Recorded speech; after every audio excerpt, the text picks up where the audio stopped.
So no, I'm just joking. I'm very happy to be a part of this. Actually, CK sir and me, हम actually काफ़ी time से कोशिश कर रहे हैं कि एक साथ काम करें. एक दो और प्रोजेक्ट्स भी है. He has me in mind. और हमारा संबंध बहुत पुराना है because obviously जैसे कि आप सब जानते हो, he has worked with my mother. So for me, it's almost like my life has come a full circle. तो जब इन्होंने मुझे इस प्रोजेक्ट के लिए अप्रोच किया तो मैं बहुत ही एक्साइटेड था, खुश था. And I love doing short films यार, बिकॉज पहले तो ये शॉर्ट टर्म कमिटमेंट है. इट्स लाइक आओ काम करो आगे बढ़ो, इट्स ग्रेट. एंड सेकेंडली मेरे ख्याल से short film is one of the purest form of film making, you know, because जब आप एक वेब सीरीज में काम करते हो या फिल्म में काम करते हो, you are thinking of TRPs, box office numbers. जब आप एक शॉर्ट फिल्म में काम कर रहे हो, it's very pure. You are just thinking about the art and not really about the commerce. Sejal, आपसे मैं चाहूँगा कि ये जो प्रोजेक्ट है काफ़ी नॉन ग्लैमरस आपका रोल लग रहा है इसमें. आपने काफ़ी ग्लैमरस रोल किया पास में. कितना कंफर्टेबल महसूस करें, कितना अच्छा लग रहा है आपको being part of the project as such? It is actually very comfortable, I'm feeling, and yeah, of course I have done very glamour character in the past, but ये character थोड़ा सा old ख्याल वाला एंड ओल्ड ज़माने का वैसा कुछ character है. और I am wearing Indian, you can see that. So I am feeling very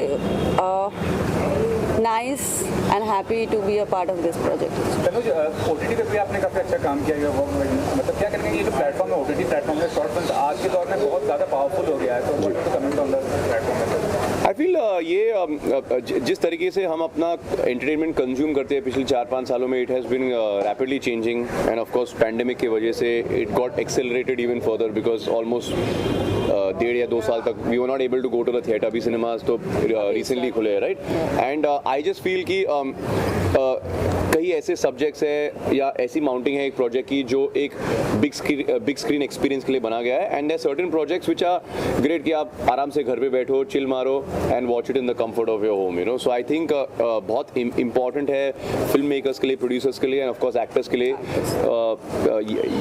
उन्हें ये पहचाना बहुत ज़रूरी है कि ये what project deserves what medium, you know. ऐसा नहीं कि you know film is better और OTT is better, but it's different strokes for different folks. आपसे चाहूँगा कि you know as a part of the OTT project, मतलब female actress की खासकर बात करूँ, वुमेन ओरिएंटेड जो सब्जेक्ट्स होते हैं, आप क्या फील करते हैं कि एक फीमेल आर्टिस्ट खुद के बेसिस पे वो प्रोजेक्ट को चला सकती हैं, मतलब अगर you are being part of any project as such? I think yes, of course, why not, because अभी OTT काफ़ी सारे प्रोजेक्ट हैं जो फीमेल ओरिएंटेड हैं. फीमेल भी प्रोजेक्ट को चला सकती है. And I am feeling very lucky because this is my first OTT platform like project, this short film, and I hope this is gonna be great. It will. And the project will go to Cannes. I mean, Cannes बहुत बड़ा platform है. Sir के बारे में क्या कहना चाहेंगे जो Cannes में ले जा रहे हैं, और यू नो वहाँ से जो अपलॉज मिलता है, जो आपको मीडिया टेंशन मिलता है, वो काफ़ी बड़ा होता है. उसके बारे में बताइए, क्या कहेंगे? मैं तो बहुत ही एक्साइटेड हूँ. जब CK सर ने मुझे बताया कि उनका ये प्लान है कि इस प्रोजेक्ट को कान फिल्म फेस्टिवल में भेजे, तो ऑब्वियसली आई मीन किसी भी एक्टर के लिए like it is it's a very big deal, बहुत बड़ी बात है. तो मैं तो बहुत एक्साइटेड हूँ. मैंने बस सर को बोला कि मुझे भी ले चलो, हम दोनों को ले चलो. हम आपके बैग में भी चले आएंगे, बट प्लीज़ ले चलो. और ये आई थिंक ये CK सर का ड्रीम प्रोजेक्ट था. हाँ, मुझे जितना मुझे पता है, एंड इट्स वेरी डिफरेंट. और I am happy that you know Tanuj ने तो last moment I just spoke to him and he somehow managed his dates and we started shooting this. So lastly आपके में से ये जानना चाहूँगा कि आज के ज़माने में कंटेंट बहुत बड़ा सब्जेक्ट हो गया, कि कंटेंट बहुत कश्मीर फाइल्स की बात नहीं लगी, और फिल्म मेकर ऐसा इतना अच्छा रिस्पॉन्स मिल रहा है, हर किसी से क्लास हो गया, मास हो. क्या कहना चाहेंगे? झुंड आई गंगू भाई, उन्होंने भी अच्छा बिजनेस किया, लेकिन you know as compare to Kashmir files अभी एक रेंज क्रिएट कर दिया. उसके बारे में क्या कहना चाहेंगे? देखिए, पहले लोग कहते थे कि कंटेंट इज़ द किंग. मुझे लगता है content is the kingdom. Content ही सब कुछ है, कंटेंट ही जो है वो चलेगा. और ये खासकर ये छोटे जितने भी OTT प्लेटफॉर्म्स ने 2 साल में चीज़ें बदल दी है.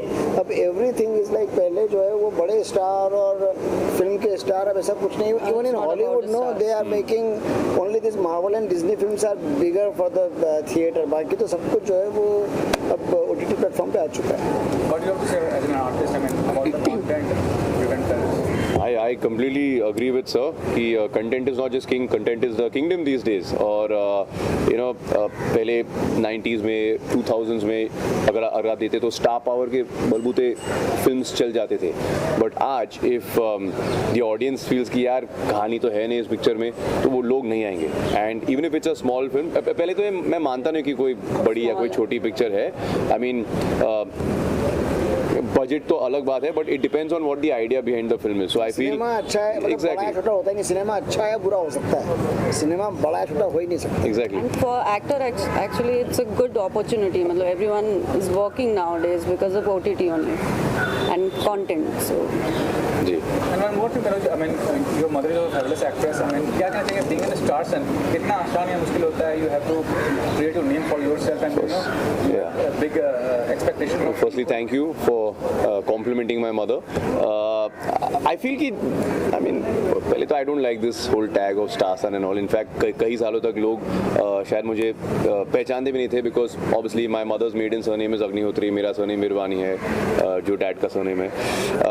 But I just feel it is a bit of a double-edged sword. You know, like of course आपको शायद और easily access मिल जाता है इंडस्ट्री में, because people respect my mother, so they will not hesitate to meet me. But उसके बाद अगर कोई प्रोड्यूसर आप पर बेट करना चाहता है, कि पैसा लगाना चाहता है, तो he is not going to look at आप किसके बेटे हो, किसकी बेटी हो. You know, at the end of the day, if he feels कि आप में वो बात है, वो एक X factor है, तो वो आपको साइन करेगा. नहीं तो you just have to work at getting better.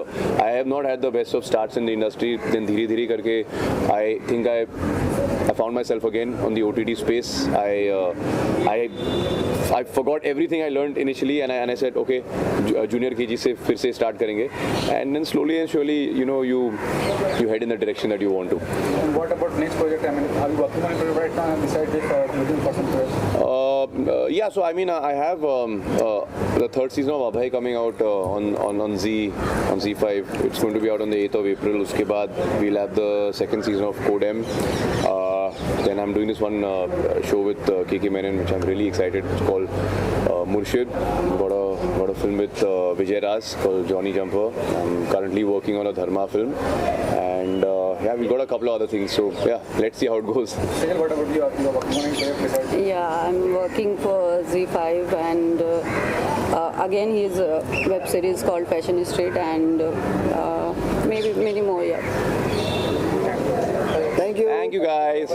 Short film होने के बावजूद इसमें हमने काफ़ी कुछ कन्वे करने की कोशिश की, और ये एक ट्रिब्यूट है साहब का. मैं बचपन से, जब से मुझे जो है वो सिनेमा को समझने लगा, और बचपन में जब हमने फिल्में देखी और गाने सुने और सब चीज़ें जो है वो ज़िंदगी में जब आई सिनेमा को लेके, तो सबसे ज़्यादा जिस चीज़ों ने मुझे प्रभावित किया वो संगीत था. और मैं हमेशा से ऐसा मानता हूँ कि संगीत वो ईश्वर की, और उसमें जो है लिरिक्स एक बड़ा इंटीग्रल पार्ट प्ले करते हैं. और मैंने कहीं एक बड़ा अच्छा कोटेशन पढ़ा था कि जब आप बहुत खुश होते हो तब आप म्यूज़िक सुनते हो, और जब आप दुखी होते हो तो आप शब्द सुनते हो. तो वो जो शब्द हैं जिससे आदमी रिलेट करता है, और मेरा ऐसा मानना है कि हिंदुस्तान में साहिर साहब से बड़ा फिल्मी शायर कोई नहीं हुआ. तो उनको मैं अपनी तरफ से ट्रिब्यूट देना चाहता था, और उनकी और अमृता प्रीतम जी की एक लव स्टोरी जो कि बड़ी अपने आप में बड़ी यूनिक सी है, उसको मैंने देखा, पढ़ा, कई चीज़ें उसकी जब रिसर्च की, तो मुझे ऐसा लगा कि इस पर करना चाहिए. लेकिन कई कॉपीराइट के और 50 चीज़ों के एक्ट जो है बीच में आ रहे थे. तो मैंने एक ऐसी कहानी का ताना बुना जिसमें कहीं भी लड़का और लड़की जो है वो ना तो कोई साहिर साहब प्ले कर रहा है, ना कोई अमृता जी प्ले कर रहा है, लेकिन उसके बावजूद जो है वो कहानी उनसे रिलेटेड है, उनकी चीज़ों से, उनके गानों से, उनकी बीच की जो उनके आपस की एक रिलेशनशिप थी उससे इंस्पायर्ड है. लेकिन हमने कोशिश की है कि उसको इस तरीके से कहा जाए कि अलग है, यूनिक है, और कुछ ऐसा है जो शायद पर्दे पे पहली बार आया.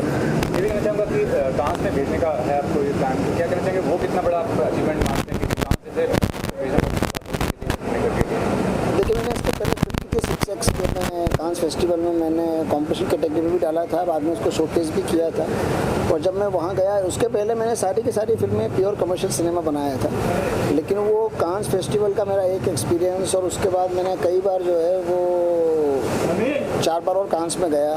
प्लस मैंने अमेरिकन फिल्म मार्केट, AFM और बर्लिन फिल्म फेस्टिवल और वेनिस फिल्म फेस्टिवल और ये सब जब अटेंड किए, तो सिनेमा को लेके मेरी काफ़ी जो है वो नॉलेज भी थोड़ी बड़ी, इजाफा हुआ, कई चीज़ें नई मेरे जहन में आई और मुझे समझ में आया कि जितना सिनेमा हम जो है वो मनमोहन देसाई साहब और प्रकाश मेहरा जी, अनीस भाई और रोहित जी और इन सब का जो सिनेमा देख देख के हम बड़े हुए हैं, जितना कमर्शियल सिनेमा मैंने देखा भी, बनाया भी, जिया भी, लेकिन जब ये करना शुरू किया और ये देखा तो मुझे लगा कुछ और भी है जो मुझे अभी तक पता ही नहीं था। तो उसी को एक्सप्लोर करने के लिए ये एक अगली कड़ी है और कांस फेस्टिवल का अपना एक वो, मैं मानता हूँ कि हमारी फिल्म इंडस्ट्री का वो सबसे बड़ा जो है, हम उसको मक्का मदीना भी कह सकते हैं, या हमारे जैसे चारों धाम की यात्राएं हैं, तो वो जो सबसे बड़ी जो सिनेमा के लिए सबसे बड़ी जो धार्मिक स्थल है, यात्रा है, वो कांस है। तो वहाँ पे जाने का मौका मिले, इससे बड़ा और क्या हो सकता है। सर आपके क्या कहना चाहिए प्रोजेक्ट के बारे में, जिस तरह जुड़े हुए हैं और सर के बारे में और स्टार्टअप और ये प्रोजेक्ट कितना अलग मानते हैं, कितना यूनिक मानते हैं प्रोजेक्ट को? यार मैं ना सिंप्लिसिटी में बिलीव करने वाला आदमी हूँ, तो मुझे इस स्क्रिप्ट में, मैं तब तक किसी स्क्रिप्ट के लिए हाँ नहीं कहता जब तक वो मेरे दिल को नहीं छूती है। तो ये स्क्रिप्ट जब मुझे सर ने ऑफ़र की तो इसकी सिंपलिस्टिक जो नेचर है फिल्म का, जिसमें बहुत बड़ी घटना हो रही है, लेकिन वो ऐसी नहीं है कि बहुत ड्रामेटिक और बहुत बड़ा उसके आगे पीछे तामझाम है। It's very simple. तो वो मेरे दिल को वो बात छू गई और 3 लोगों के बीच की कहानी है, और तो उसी वजह से मैं ये फिल्म से जुड़ गया। और जिस तरह से शूट हो रही है वो भी बहुत सिंपलिस्टिकली शूट हो रही है, बहुत सहज तरीका है सर का काम करने का। ऐसा कोई प्रेशर नहीं होता एक्टर के ऊपर कि उसे बहुत ज़्यादा सोचना पड़े या कंफ्यूज हो। तो वो एक स्टाइल ऑफ वर्किंग मुझे पर्सनली बहुत अच्छा लगता है, जहाँ एक्टर जब तक उसको फ्रीडम होगी तो वो अपनी तरफ से काफ़ी चीज़ें ला सकता है, अपनी तरफ से काफ़ी चीज़ें एक्सप्लोर कर सकता है, which chance I am getting here. तो वो मुझे बड़ा अच्छा लग रहा है। सर कास्ट की बात करें, तनुज और सृजन का कास्ट करने का वजह क्या है, रीजन क्यों कास्ट किया इन दोनों कैरेक्टर? देखिए, तो यूथफुल स्टोरी है।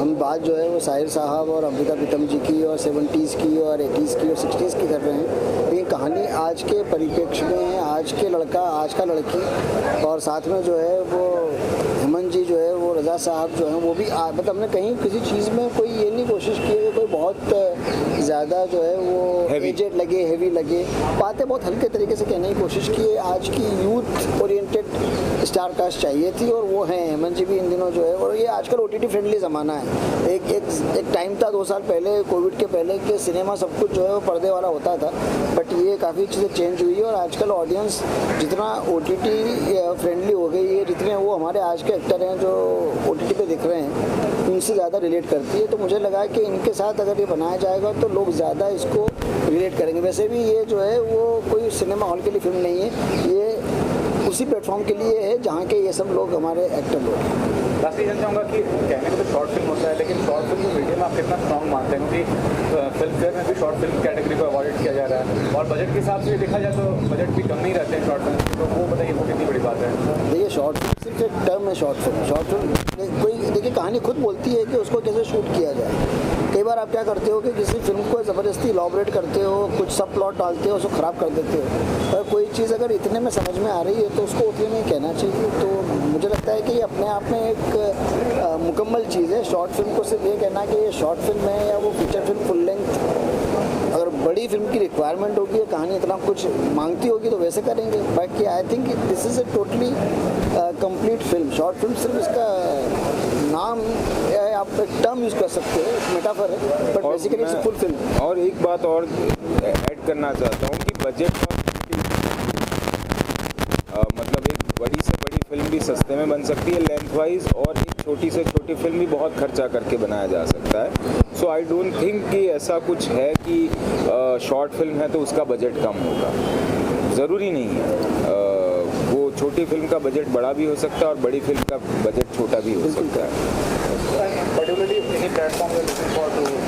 नहीं, सबसे पहले तो हमारा क्राइटेरिया है कि हम पूरी दुनिया भर के फेस्टिवल्स में इसको पहले दिखाएं, और हमारी ऑडियंस जिसके लिए हमने बनाई है और हमारी फिल्म फ्रेटर्निटी जो कि साहिर साहब से सबसे प्रभावित है, पहले वो सब देखें, उसके बाद प्लेटफॉर्म जो है वो सेकेंडरी है। Thank you.